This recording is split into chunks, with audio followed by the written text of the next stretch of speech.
কে কথা বলছো? ও কার সাথে কথা বলছো?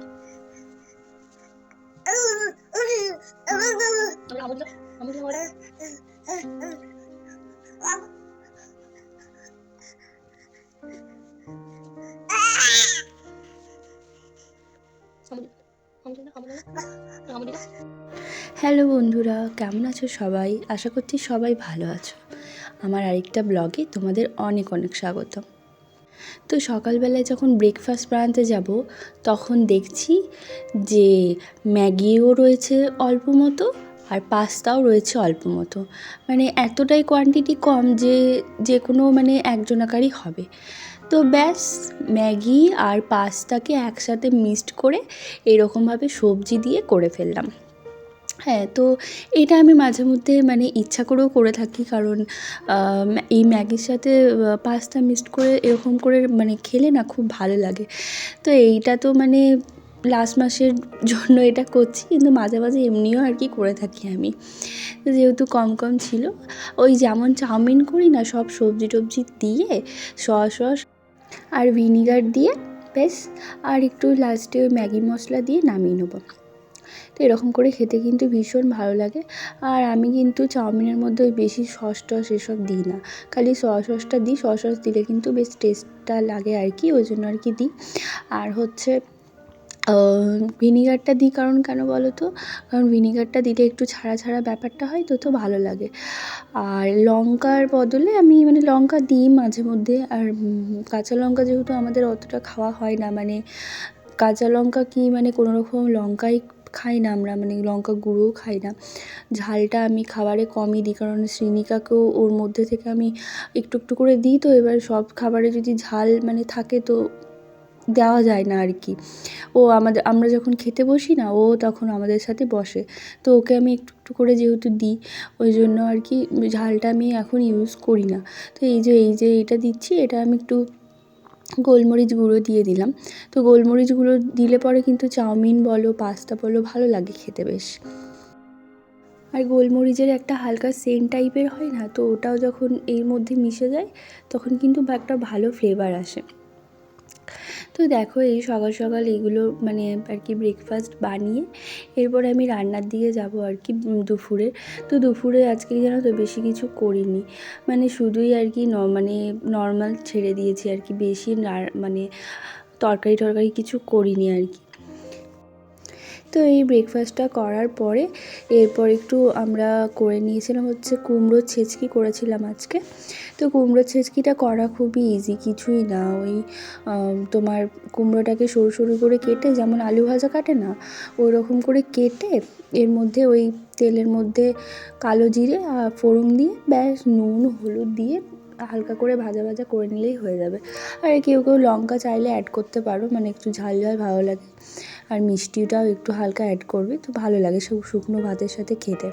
আর এটা কুমড়ো দিয়েও হয়, এটা মূলো দিয়েও কিন্তু ভালো লাগে খেতে, মূলোর ছেচকিও কিন্তু ভালো লাগে। তো মূলো দিয়েও মানে মূলোটাকে আর কি গ্রেটারে করে ভালো করে পিষে নিয়ে গ্রেট করে নিয়ে করতে হয় আর কি। তো এই দেখো ভাজা ভাজা হয়ে গেছে। এরপরে হচ্ছে ওই যে মানে তেলটা দেখলে না এক্সট্রা কত তেল ছিল, ওই তেলটার মধ্যে কিন্তু পোস্তটা করে নেবো। তো আজকে কিছুই না, ওই ডাল আলু পোস্ত আর এই কুমড়ো ছেঁচকি করেছিলাম, বেশি কিছু করতে ভালো লাগছিল না ওই জন্য। তো আমি কিন্তু আলু পোস্ততে কালো জিরে ফোড়ন দিই, জানো তো, মানে কালো জিরে যে কালো পোস্ততে দেয় এটা আমি কিন্তু আগে জানতাম না। মানে আমার শ্বশুরবাড়িতে আর কি গিয়ে আমি জানতে পারি যে কালো জিরে আর কি আলু পোস্ততে দেয়। তো তারপরে দেখি যে হ্যাঁ কালো জিরে ভালোই লাগছে খেতে, একটু মানে কালো জিরের গন্ধটা ছাড়ছে, তো ওই জন্য আমি তারপর থেকে আর কি কালো জিরে দিই। আর এই দেখো এখানে আমি আমার মাকে ফোন করছিলাম আর কি। হ্যাঁ আজকে মানে সকাল থেকে মাকে ফোন করিনি, তো মানে মা ফোন করেছিল, আমি ফোনটা আর কি ধরতে পারিনি। তো এইখানে তারপরে আর কি মায়ের সাথে এই রান্না করতে করতে একটু কথা বলে নিচ্ছিলাম। আসলে সকালবেলায় সত্যি এত তাড়াহুড়ো থাকে না, মানে কে ফোন করে মানে ফোনটা ধরতেই পারি না আর কি। তো তারপরে আর কি আস্তে আস্তে আমি সবাইকে মানে ফোনগুলো দেখি মিসড কল রয়েছে, তখন আস্তে আস্তে সবাইকে ফোন করি। আর এই দেখো এ কি বদমাশ জানো, মানে এর জন্য তো আমি একটুকু ফোন মানে দেখতেই পারি না, এরকম ফোন দেখলে পরে খালি এরকম চলে আসবে খালি। তারপরে এই দেখো ওকে খাইয়ে নিচ্ছিলাম। হ্যাঁ, তো আর এই রকম এখন কি শিখেছে কে জানে, এরকম করে দাঁড়িয়ে দাঁড়িয়ে খাবে, যেখানেই পাচ্ছে সেখানেই দাঁড়িয়ে পড়ছে, আর এইরকম করে ওকে আমাকে খাওয়াতে হচ্ছে আর কি। আগে বসে বসে এরকম খেত, এখন যেখানেই পাচ্ছে দাঁড়িয়ে দিচ্ছে, এবার দাঁড়িয়ে দাঁড়িয়ে ও খাবে। তো এবার ওকে যদি মানে দাঁড় করিয়ে আমি বস করিয়ে দিচ্ছি না, ওই হামাগুড়ি দিয়ে দিয়ে দিয়ে কোথায় দাঁড়াতে পারবে ওইখানে চলে যাচ্ছে, মানে যেখানেই পাচ্ছে সেখানেই দাঁড়িয়ে পড়ছে উনি আর কি। হ্যাঁ, তো এখন মানে আগে ধরে ধরে দাঁড়াচ্ছিল, আর এখনও একটু আর কি মানে হাত ছেড়ে মানে নিজের সাপোর্টেই একটু হালকা দাঁড়াতে পারছে, ওই 4-5 সেকেন্ডের মতো দাঁড়াচ্ছে আর কি। তো ভীতু খুব না, ও একদম মানে ছেড়ে দিচ্ছে ভয় পেয়ে। তো দেখো এবারে রাতের ডিনারটা রেডি করে নিচ্ছি। তো সকালবেলায় যেহেতু আমি ফাঁকি মেরেছিলাম, তো রাতের বেলায় সেই ফাঁকি মারাটা কিন্তু আমার আর হলো না। তো শ্রীনিকার বাবা বললো রাতের বেলায় ফ্রায়েড রাইস করো, অনেক দিন ফ্রায়েড রাইস খাইনি, তো খাবো। তাহলে আমি ঠিক আছে চলো করি তাহলে। তো এবার কি হয়েছে বলো তো, যখনই ফ্রায়েড রাইস করতে যাব, চালটা যখন সেদ্ধ দিতে যাব, দেখছি যে চালটায় মানে ফ্রায়েড রাইসের যে বাঁশকাঠি চালটা সেটা কিন্তু শেষ হয়ে গেছে। ব্যাস, কি ঝামেলা, তো করতে বলেছে এবার তো করতে হবেই, কিছু করার নেই। তো আমিও এখানে একটা কায়দা করে দিলাম, মানে আমরা যে চালটা খাই না, মানে যেটা আর কি ভাতের চাল, তো সেই আমাদের এখানে চালটা কিন্তু মানে আমাদের ওখানে দুর্গাপুরে যে সেদ্ধ চালটা পাওয়া যায় ওরকম কিন্তু নয়, একটু মানে আতপ চালের মতো কিন্তু লম্বা লম্বা।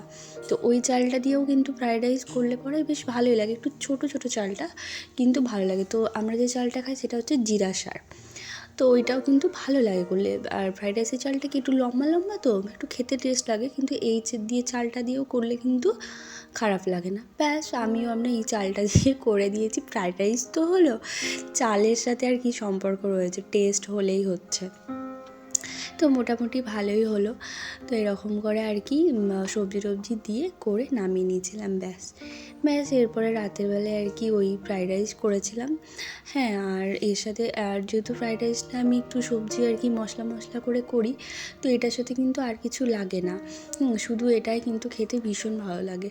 তো এর সাথে একটু স্যালাড ট্যালাড কেটে নিয়েছিলাম আর কি। আর আমার কিন্তু স্যালাড খেতে ভীষণ ভালো লাগে আর কি সব কিছুর সাথেই। তো লাস্ট মাসে কিন্তু আমার মনে হয় সব বাড়িতে এরকমই অবস্থা থাকে। হ্যাঁ, মানে আমাদের মিডল ক্লাস ফ্যামিলিদের আর কি। তো যাই হোক, রাতে এইসব খেয়ে শুয়ে পড়েছিলাম। আর তোমাদের আরেকটা কথা বলে রাখি, প্লিজ আমাকে একটু সাপোর্ট করো, আর আমার চ্যানেলটা একটু সবাই প্লিজ সাবস্ক্রাইব করে দিও।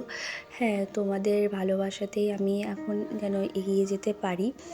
হ্যাঁ, এখন আমার ছোট চ্যানেল, তো আস্তে আস্তে যেন তোমাদের সাপোর্টেই আমি এগোতে পারি, একটু প্লিজ দেখো।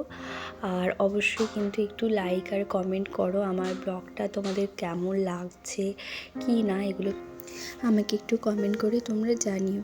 দেখো, তোমরা যদি সাপোর্ট করো আমাকে, আমি কিন্তু তবেই এগোতে পারবো। হ্যাঁ, আর এমনিতে ধরো আমার তো দেখেইছো আমি নিত্যদিনে যা কিছু করি সেটাই কিন্তু তোমাদের কাছে তুলে ধরার চেষ্টা করি, যা কিছু। হ্যাঁ, মানে এমন নয় যে ভিডিওটা আমি বানাই, এরকম নয়, আমার নিত্যদিনের ঘরে যা কিছু কাজ থাকে সেটাই কিন্তু আমি তুলে ধরার চেষ্টা করি। হ্যাঁ, হয়তো সবটুকু হয়ে ওঠে না, কিন্তু যতটুকু পারি। এবার আর বুঝতেই পারছো, ছোটো বাচ্চাকে নিয়ে সংসার করা, যাদের ছোট ঘরে বাচ্চা আছে তারাই একমাত্র জানে যে সংসারে কী কাজ থাকতে পারে, তার মধ্যেও আমি ভিডিওটা বানাই। তো এই দেখো, এখন ওর পাপা এই যে এটার মধ্যে ওকে ঢুকিয়ে দিয়েছে বাস্কেটটার মধ্যে, আর ও চারিদিকে তাকিয়ে তাকিয়ে দেখছে আর হাসছে। তো যাই হোক, সবাই সুস্থ থেকো, ভালো থেকো, তোমাদের সাথে খুব জলদি দেখা হচ্ছে আরও একটা নতুন ব্লগে। হ্যাঁ, আজকের জন্য বাই, আর প্লিজ সবাই একটু আমার চ্যানেলটা সাবস্ক্রাইব করে দিও।